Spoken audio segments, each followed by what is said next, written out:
develop yourself as a professional and you can't get meaningful feedback from your supervisors, give them my number. I will teach them how to give you meaningful feedback.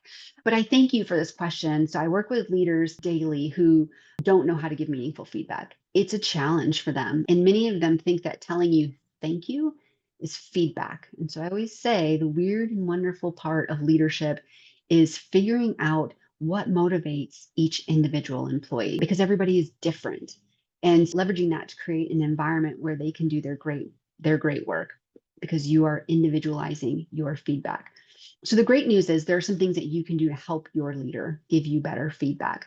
So first I would tell them, what is meaningful feedback to you? What does that look like?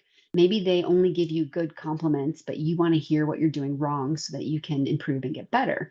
Maybe they only tell you what you're doing wrong, but it's vague and they don't give you specifics, so you don't actually know how to get better.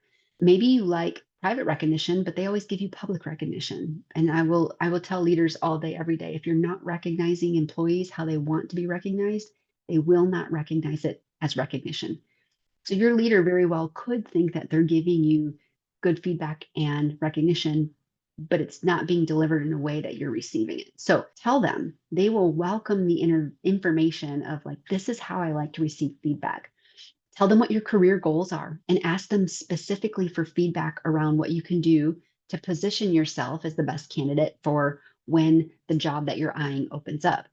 So, hey, leader, the next job that I want to be in is a sales manager.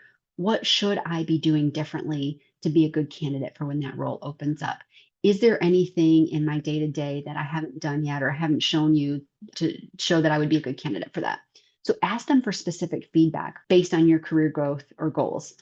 If you know there's something that you've been working on, so maybe I have a bad habit of rolling my eyes in meetings when I don't like somebody's idea. And then I get labeled as condescending and rude and not a good teammate.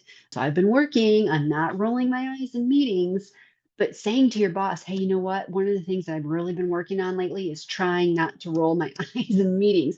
I would love for you to give me some feedback on how I'm doing on that.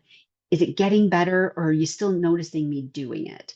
So tell them specifically what you like feedback on, because that kind of makes it a safe space. Because if my boss, if they don't know I'm working on that, what I can almost guarantee you is they're sitting there thinking, gosh, Shayna's such a jerk and I've got to give her this feedback, but I don't want her to get upset and I don't want her to think I don't value her, but I just want her to stop rolling her eyes. And so they're contemplating the best way to give you that feedback without you shutting down or having a big emotional reaction. So that's what they're struggling with on their side. So you can make it easy on them by asking them for specific feedback or telling them specifically what you're working on and saying, how am I doing with that? Will you help hold me accountable to that? They will love that. That'll make it so much easier for them. And hopefully when you create that safe space where they have given you feedback now once or twice, you take it and you say, okay, yep, I can change that. They'll continue to do it. So I would say own your own professional development. Create your own plan, get support from your leader, but take the step to figure it out yourself. So take some ownership in that.